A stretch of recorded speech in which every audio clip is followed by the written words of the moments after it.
Evangelho de João, capítulo 10, versículo de número 22. Aleluia. Eu vou ficar até sem sapato já. Evangelho de João, capítulo 10, versículo de número 22. Algumas traduções podem ser diferentes, ali está ARC, eu estou usando uma NAA. Se tiver uma NAA, se não tiver, não tem problema, nós podemos ler ali mesmo. Mas a NAA diz assim a palavra do Senhor. Celebrava-se em Jerusalém a festa da dedicação. Era? Jesus passeava no templo, no pórtico de Salomão. Vamos ler juntos mais uma vez? Celebrava-se em Jerusalém a festa da dedicação. Era inverno, Jesus passeava no templo, no pórtico de Salomão. E você pode se assentar dando glória a Deus. Meus amados irmãos, estamos diante de um texto, embora pequeno e sucinto, que chega a perder até o brilho diante de João 10, porque não tem como não olhar para esse texto e logo já ir para os primeiros versículos, onde Jesus se declara a porta das ovelhas. Mas esse texto saltou ao meu coração, quando recebi o tema Brasas para o Inverno. E eu me lembrei porque esse é um dos versículos que não tem como não memorizar de imediato, porque mostra Jesus em um contexto muito claro e específico de uma das estações do ano. É muito difícil encontrar um texto onde você vê explicitamente, era verão e Jesus passou, era primavera e Jesus pegou uma flor, mas era inverno. E o texto vai iniciar, tanto na tradução grega, que no caso aqui Novo Testamento, celebrava-se. Em algumas traduções, pastor André e pastora Catiúcia, vai dizer assim, e celebrava Jesus, a festa da dedicação. Eu quero me atentar primeiramente a essa palavra celebrar.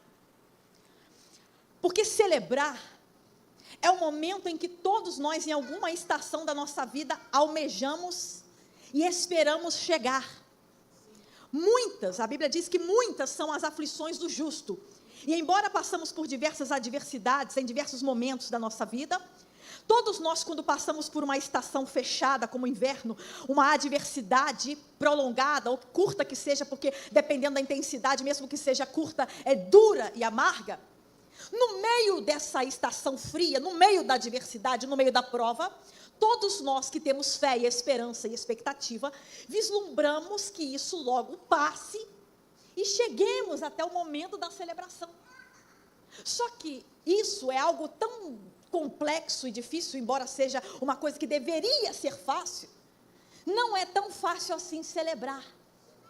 Porque quando nós estamos na angústia, pessoas se aproximam. Quando estamos na prova, pessoas nos ajudam. Quando estamos em dificuldades, pessoas se reúnem para orar, para subir o monte, para estar conosco e para oferecer lenço, para enxugar nossas lágrimas. Mas quando chega o momento da celebração, muitas pessoas que oraram para aquele momento chegar, quando a estação da alegria de celebrar chega, todo mundo se vai. Mas não era o momento de partir o bolo, de beber o refrigerante, de engrandecer o nome do Senhor, porque oramos para que algo acontecesse. Mas agora aconteceu e pessoas se afastam, porque oraram para nos sairmos da prova, mas quando saímos da prova, não se alegram e não têm a capacidade de celebrar conosco a saída da péssima estação. Mas me chama a atenção o fato, isso é belíssimo, e que muitas pessoas às vezes ignoram, é que Deus ama uma festa. Aleluia. Deus ama tanto uma festa que o capítulo inteiro, 23 de Levítico, ele vai descrever as suas festas. E sabe o que eu acho interessante, pastora Carla Regina? É que muitas pessoas atribuem as festas que Israel comemora simplesmente à cultura judaica. Essas festas são dos judeus, essas festas são as festas judaicas. Mas por gentileza, abra sua Bíblia em Levítico, capítulo 23, verso 2. Levítico 23, verso 2 vai dizer assim, fale aos filhos de Israel e diga-lhes, as festas fixas do Senhor, que vocês proclamarão, serão santas convocações. Não é uma festa qualquer, não é uma bagunça, é uma santa convocação. Ela é santa, é pura, é diferente de outras festas. Mas ela é uma convocação e quem convoca é o dono da festa. Porque olha como o texto termina. Estas são as minhas. Mas em hebraico eu acho lindo porque ele fala assim, as festas são minhas. Glória. Deus da glória. É interessante que Deus dá a Torá para o povo no meio do deserto. Se Deus desse a Torá para o povo de Israel apenas no território de Israel, seria apenas para Israel. Mas deserto é terra de ninguém. Ele fala, a festa não é deles, a festa não é de povos específicos, as festas são minhas. Quando vocês celebrarem a Páscoa, vocês estão se lembrando de mim. Quando vocês celebrarem Pentecostes, vocês estão lembrando de mim. Porque eu amo uma festa e a festa é minha. Em hebraico nós chamamos de Shelosh Regalim, quando nós temos as 3 festas principais de Israel, que o povo de Israel sobe até a Terra Santa, até Jerusalém, um lugar muito específico, a Páscoa, o Sukkot. As festas específicas mais conhecidas. Só que aqui, Jesus está em uma festa onde a única menção clara da festa está neste texto do Novo Testamento. Não é a festa conhecida da Páscoa, onde se come apenas o pão sem fermento, lembrando de como saíram com pressa do Egito. Não é a festa do Sukkot, que se arma cabanas, também conhecido como festa das cabanas ou festa das tendas. Em muitas igrejas é conhecida como festa dos tabernáculos, onde se monta uma cabana, um tabernáculo, e se habita ali por 7 dias. Deus fala, faça uma tenda e habita fora de casa por 7 dias. E sabe o que eu acho fantástico? Tem judeu que é uma vida média, mas tem judeu que é milionário, bilionário, e mora em Nova York, num grande arranha-céu. Mas independente do lugar que ele está, ele para aqueles 7 dias, monta uma barraquinha na varanda de casa e vai dormir ao relento. E Deus fala, para que você vai montar uma cabana? Você pode ser rico, pobre, mas vai montar uma cabana fora de casa e dormir dentro dela 7 dias. E Deus fala, para você se lembrar de onde eu te tirei. De vez em quando Deus tem que montar umas tendas pra gente e colocar a gente do lado de fora para dormir no relento, pra gente se lembrar de onde Ele nos tirou. Nós temos a tendência natural a reclamar das coisas. Natural, é natural. É natural a gente reclamar, mas eu não tenho um vestido adequado para ir hoje. Mas o meu cabelo não ficou bom como eu gostaria. Mas eu gostaria de um louro 12, mas na farmácia só tenho 10. É o preto que eu queria, não deu certo. E a gente tem a tendência natural de reclamar. A gente chega em casa e fala, olha o tanto de vasilha para lavar, mas se tem panela para lavar, é porque teve almoço para fazer. Reclama da roupa para lavar, porque se tem roupa para lavar, você teve roupa para vestir. Eu quero te convidar nessa noite a imaginar Deus te colocando numa tenda do lado de fora de casa, para você se lembrar de onde Ele te tirou, e que você tem só que agradecer, porque você não mora mais no deserto. Sabe o que eu acho fantástico? É que Deus, quando Deus quer falar comigo, Ele usa a língua, pastor Elian, usa a língua hebraica. Que dia seu filho nasceu, professora Flávia? Benjamin nasceu exatamente no primeiro dia de Sukkot, festa das cabanas, primeiro dia. Quando uma mãe tem um filho, acontece o quê? 24 horas está em casa, mas meu filho foi para a UTI. Minha pressão estava alta e o médico chegou dentro do quarto que eu estava e falou assim, tu vai ficar aqui 7 dias. Meu filho nasceu no dia de Sukkot e eu fiquei 7 dias internada. E eu entendi, Deus, tu está me botando uma tenda para fora de casa. Passou meu filho quase um mês naquela UTI e lágrimas.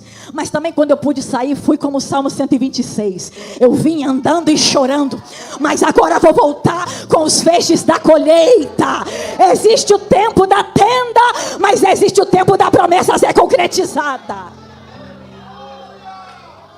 E tantas outras festas. Sukkot, Shavuot, quando Deus dá a Torá para o povo de Israel. Nesse período se lê o livro de Ruth, que também é a festa das colheitas. Se celebra o dia em que se colhe do campo, mas também se celebra o dia em que se colhe a palavra de Deus.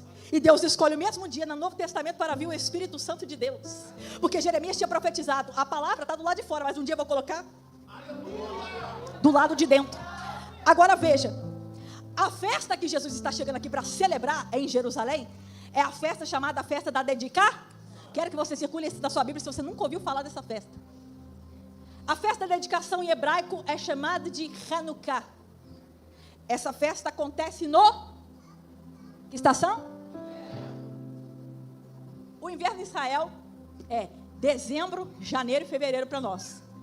Quem for a Israel em dezembro, leva casaco bom. Porque pode chegar até 0 graus e nessa época, pastora Catinho, você pode nevar.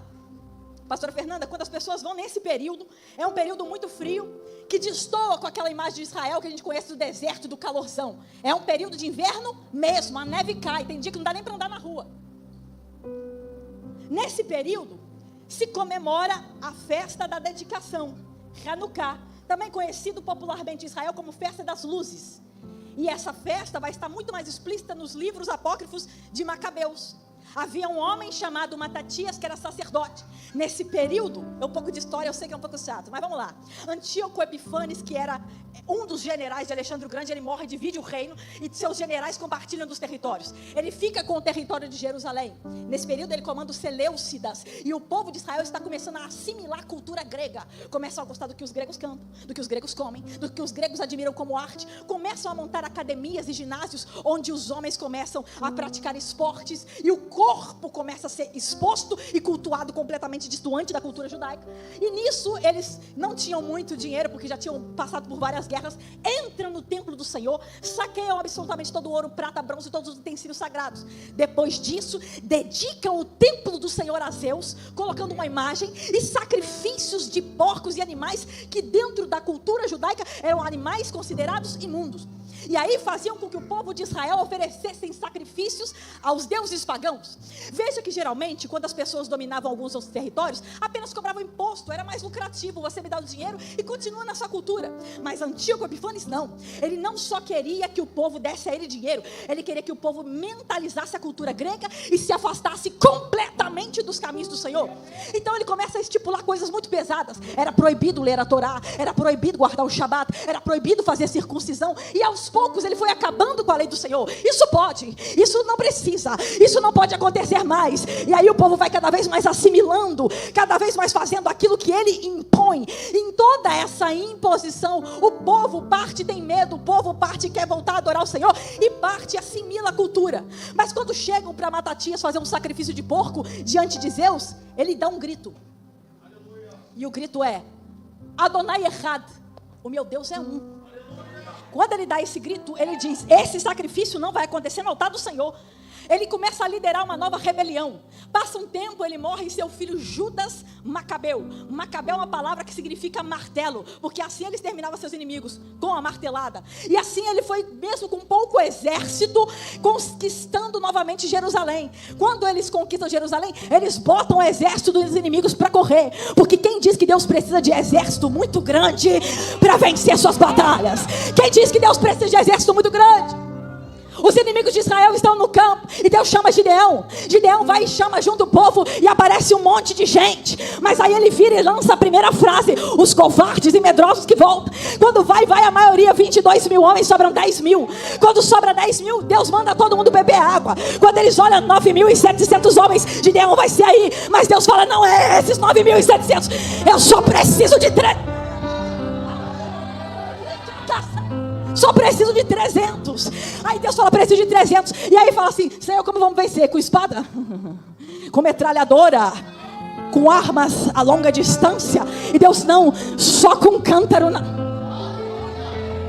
E Deus falou: para que isso? Para que vocês saibam que quem vai vencer essa peleja não é você nem seu exército, nem o número de pessoas que estão ao seu favor e ao seu redor, mas é pelo meu nome. Acha pouco? Tem um dia que o povo está cercado, e aí a Bíblia vai dizer que uma noite Deus mandou um anjo e matou 185 mil soldados. A Bíblia vai dizer que quando o povo acordou e olhou, pastor Paulo, só tinha os cadáveres, porque enquanto você dorme, confia.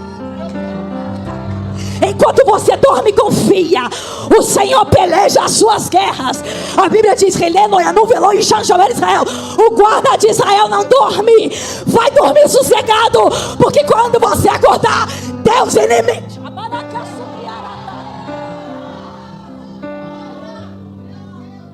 Aí, pastora Helena, eles conquistam o templo do Senhor de volta. Quando entra no templo, procuram um azeite para acender a menorá e reedificar o templo para o dono verdadeiro. Purificam o templo e acham um pote de azeite. Um vidro que estava selado pelo sacerdote, era o único puro. Só que aquela quantidade de azeite duraria apenas um dia para iluminar a Hanukkah, que é a menorá. Só que aí Havia um processo de 8 dias para produzir esse azeite, pastora Carla. Por quê? Distância, período de maceração, filtrar o óleo, ver se o sacerdote aprova, se é puro, se é kasher. 8 dias, mas eles decidem, tem para um dia, vamos usar. E tá aí você com um pouquinho de azeite e esperando ter muito para poder derramar. Senhor, só vai durar para hoje. Deus está falando, põe um pouquinho que você tem, sabe por quê? Porque vai acontecer a mesma coisa que aconteceu lá.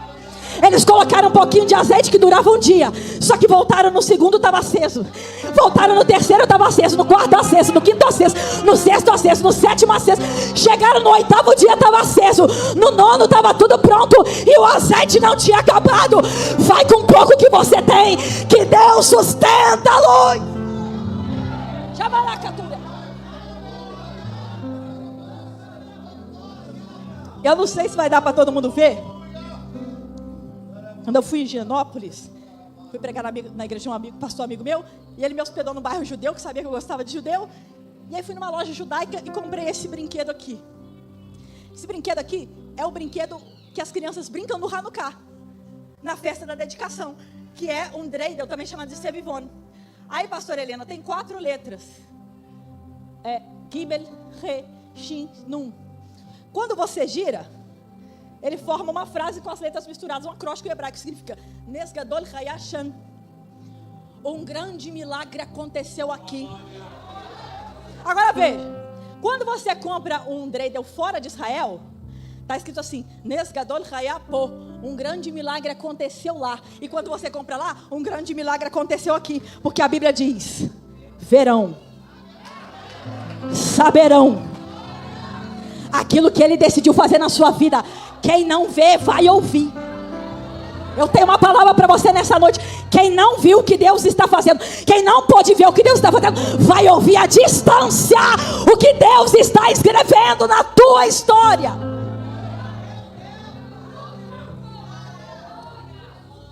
E Jesus estava celebrando essa festa. Só que me chama a atenção o fato de que é inverno. É frio. Ele está passando no alpendre de Salomão, que é uma espécie de varandona. Veja que o templo que Jesus está não é o primeiro templo, o templo de Salomão. Mas embora não seja aquele templo, o alpendre recebe o mesmo nome. Por quê? Porque existem estações da nossa vida que nós passamos por ruínas, passamos por apedrejamento, por insultos, e de fato às vezes podemos chegar ao chão, mas quando chega o tempo da reconstrução, Deus manterá o mesmo nome, para honrar aquilo que você começou. Jesus passeia num varandão, e me chama o fato disso, é inverno, tá frio, não tem track and field, não tem Columbia, eles usavam um vestidão, no máximo uma pele, é inverno. E sabe o que mais me chama a atenção nesse texto? É inverno. No inverno a gente encolhe, no inverno a gente esconde, no inverno a gente anda rápido para aquecer o corpo. Mas a Bíblia diz que é inverno e Jesus está passeando. Porque o inverno da tua vida não abala o seu Criador. Enquanto algumas pessoas surtam no inverno, porque não sabem o que vão fazer no meio da adversidade, eu vim aqui te dizer, Jesus está bem tranquilo, porque aquele que começou a escrever a sua história no início, sabe qual será o final. Agora veja, inverno é uma estação que obrigatoriamente temos que passar. E é interessante que quando chega o inverno, a sensação que nós temos quando as folhas caem, quando a árvore fica só no galho, é que a árvore morre. Tanto que os primeiros filósofos, chamados filósofos da natureza, começando ali com Tales de Mileto, eles observavam a natureza e achavam aquilo fantástico, chamavam a natureza de deuses, porque não conseguiam entender como uma coisa morreu, mas passou o tempo, ressuscitou. Aqui estava totalmente acabada e morta, e de repente começa a brotar flores, porque a estação faz parte do ciclo normal. Mas eu vim aqui te dizer que você não foi chamado para viver um ciclo normal. Abra sua Bíblia no Salmo 1. Salmo 1, versículo 3. Vechayaka et shatul el palglei.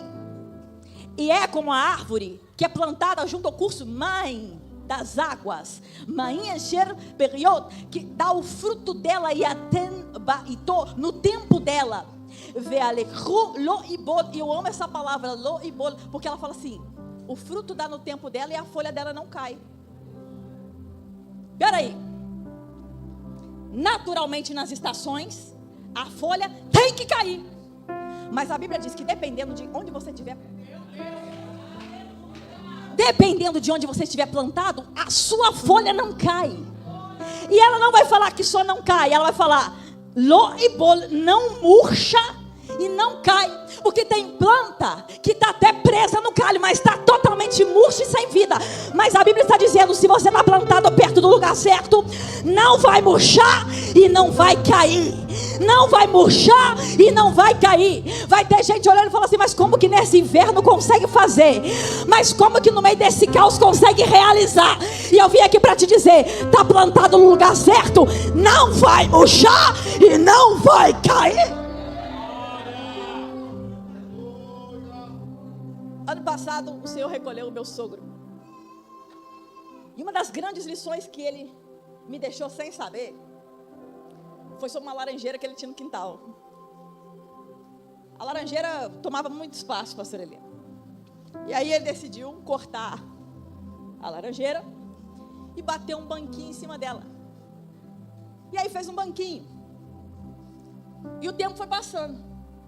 A árvore está cortada, tem um banco em cima, mas o papai lá de cima manda chuva ainda. O papai lá de cima ainda manda sol. E meu marido disse que de repente debaixo do banco começou a brotar o galho de novo. E galho brota daqui, galho brota de lá, e de repente a própria laranjeira joga a tampa para fora, porque ela quer crescer e se expandir. Eu vou falar. Tem gente que entrou aqui nessa noite, que está se sentindo completamente cortado. E como se não bastasse estar cortado, já lançou a ripa de madeira na parede. Não vai crescer, não vai prosperar, não vai chegar, não vai alcançar.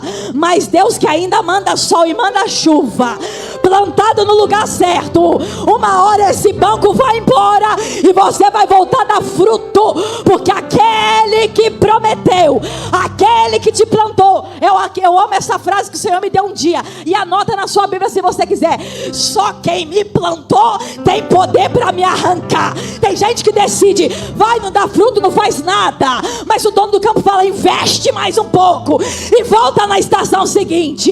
E aí tem hora que você não flui, mas as pessoas estão ali: corta logo, tira logo, dá espaço. Mas o Criador me trouxe aqui para te dizer que Ele ainda manda sol e manda chuva. Professora Flávia, mas o deserto que eu estou, nem isso chega. E eu sei que isso existe, que a Bíblia vai falar do Negev. A filha de Caleb, Aksa, cujo nome significa tornozeleira, ela é dada a Otniel, leão de Deus, como esposa. E ela chega para o pai, e a Bíblia diz que, algumas versões vai dizer que ela vai num jumento, mas em hebraico você consegue ver que ela bate palmas para chamar a atenção do pai dela. Quando ela bate palma, o pai vira para ela e fala: o que você quer? E ela vira para o pai e fala: pai, dá-me fontes de água, porque me destes terra seca. Em hebraico ela fala assim: me destes o Negev. Que você olha assim, é céu azul 24 horas por dia. Só que um dia a pastora Carla estava passando pelo Negev lá em Israel, e de repente eu vi, pastor Helena, um posto de gasolina afundado na terra. E eu falei para o guia: aqui era uma cidade? Ele: a cidade toda acabou debaixo d'água. Eu falei: como? E ele disse: choveu em outro lugar, e a água chegou de surpresa, arrebentando tudo. E talvez você fale: estou no deserto, num vale que não tem nada para acontecer. Pastor Helena, tem uma flor em Israel que ela pode ficar plantada por anos debaixo da terra. Se a água passou, ela volta a viver da noite para o dia. Eu tenho uma palavra de Deus para você. Você chega aqui falando: nesse deserto não dá nada. E eu vim aqui para te dizer: está chovendo em outro lugar. O pastor não falou aqui? que ele queria o churrasco, e aí choveu em outro lugar e trouxe o churrasco para ele. Eu vim aqui liberar a mesma palavra para você. Você olha para a tua conta, para a tua saúde, para a tua casa, para o teu bairro, para o teu sonho, para o teu trabalho, e fala: aqui nesse deserto não vai dar em nada. E Deus me trouxe para te dizer: está chovendo em outro lugar, e a água vai chegar.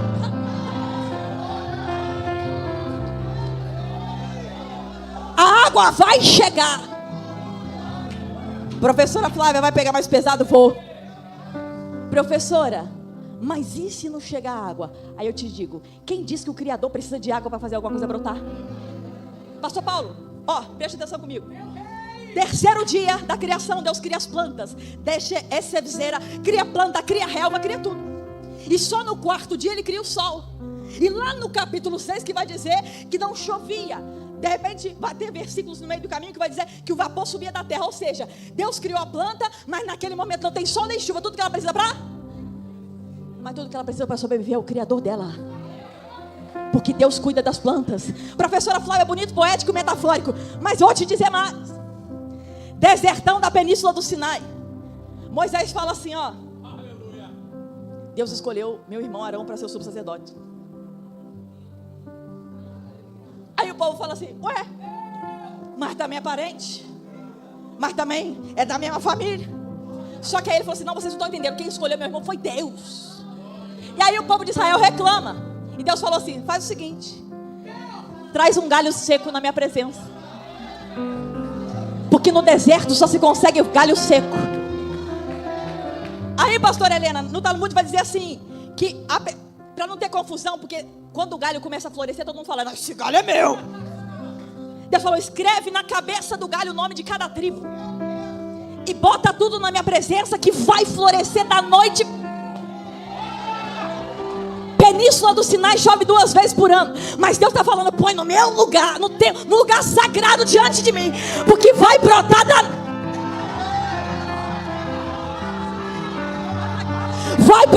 noite pro dia. O povo bota o galho seco, volta no dia seguinte. Pastora Fernanda, Deus falou que ia acontecer o quê? Ia florescer. Só que quando eles pegam o galho, tem flor em cima e tem fruto amêndoa embaixo. Sabe por quê? Vou falar. Flor é bonito, mas serve só de enfeite. Tem gente que está contentando só em florescer. Está só bonito, mas não tem fruto nenhum. Está florescendo, está se amostrando, mas não tem fruto e não faz nada. Deus vai te fazer florescer, mas não é só isso.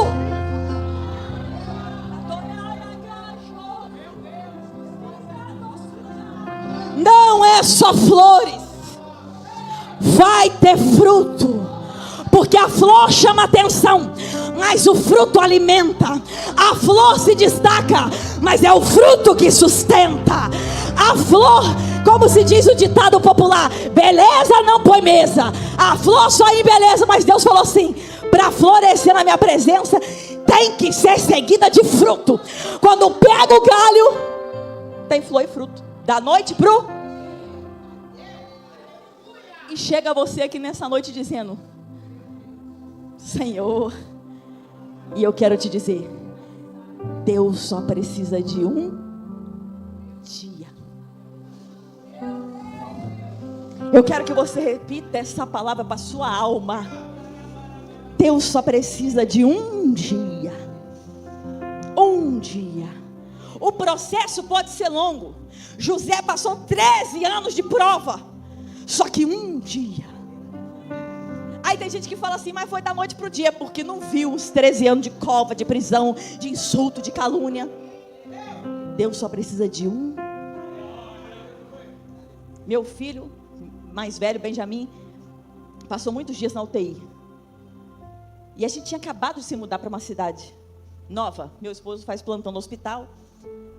E eu tinha a licença maternidade, mas ele precisava voltar para a UTI, onde ele trabalhava. E eu ouvi o mesmo barulho dos aparelhos que o nosso filho passava o dia inteiro.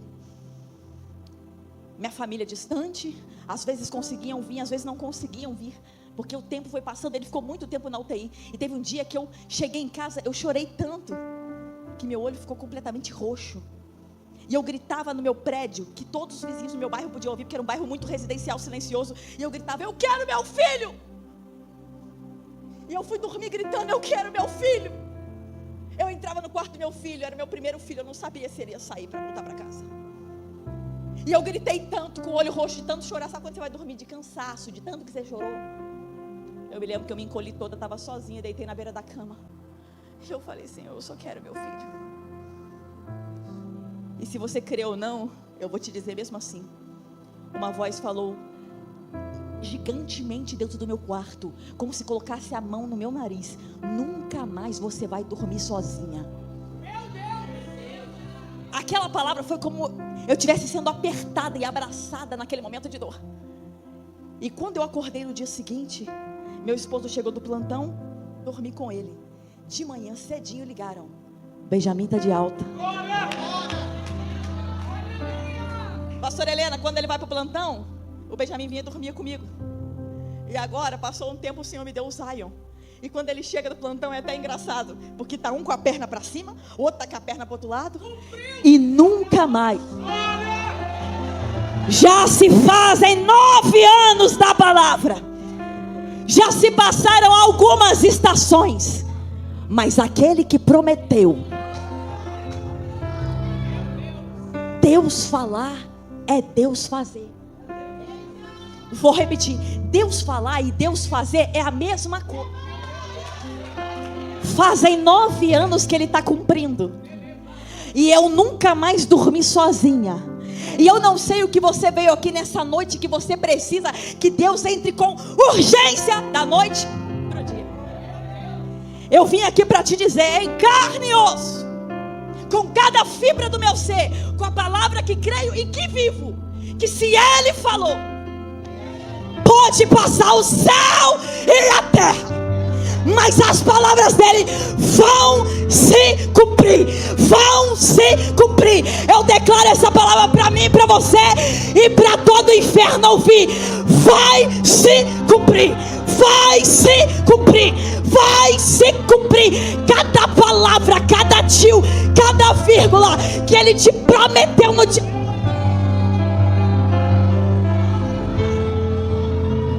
Com cada fibra do meu ser, vai se cumprir. E como Deus usou o pastor aqui nessa noite, Deus é Deus de detalhes. Eu encerro aqui.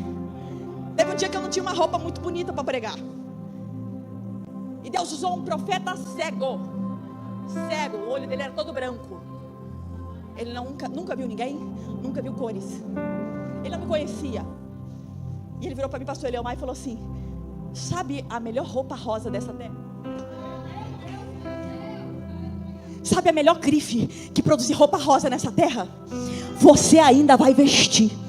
Anota essa palavra e cola no seu guarda-roupa, porque um dia você vai vestir o melhor rosa dessa terra. E eu creio com cada fibra do meu ser em tudo aquilo que Deus falou. Pode ser que um dia o Senhor me leve, pode ser que meu tempo passe, mas a Bíblia diz: credes no Senhor Deus. Credes no Senhor Deus, estareis seguros. Credes nos teus profetas e prosperareis. Eu quero e creio que ouvirei testemunhos de que aquilo que você aguarda hoje, o Senhor é poderoso para fazer da noite para o dia, da noite para o dia, da noite para o dia, da noite para o dia.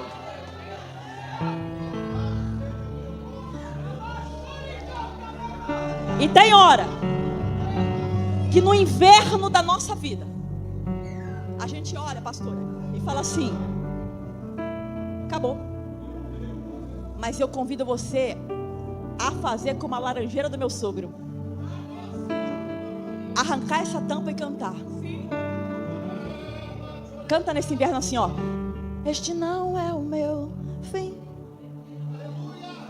este não é o meu fim, não acabou minha história, este não é meu fim, este não é meu... Fique de pé e vamos cantar profeticamente. Nessa estação de inverno, onde a folha cai, o fruto já não existe, você vai começar a declarar: este não Este não é o meu fim. Este não é o meu fim. Não acabou. Será que você pode gritar para a diversidade? Minha história não acaba aqui.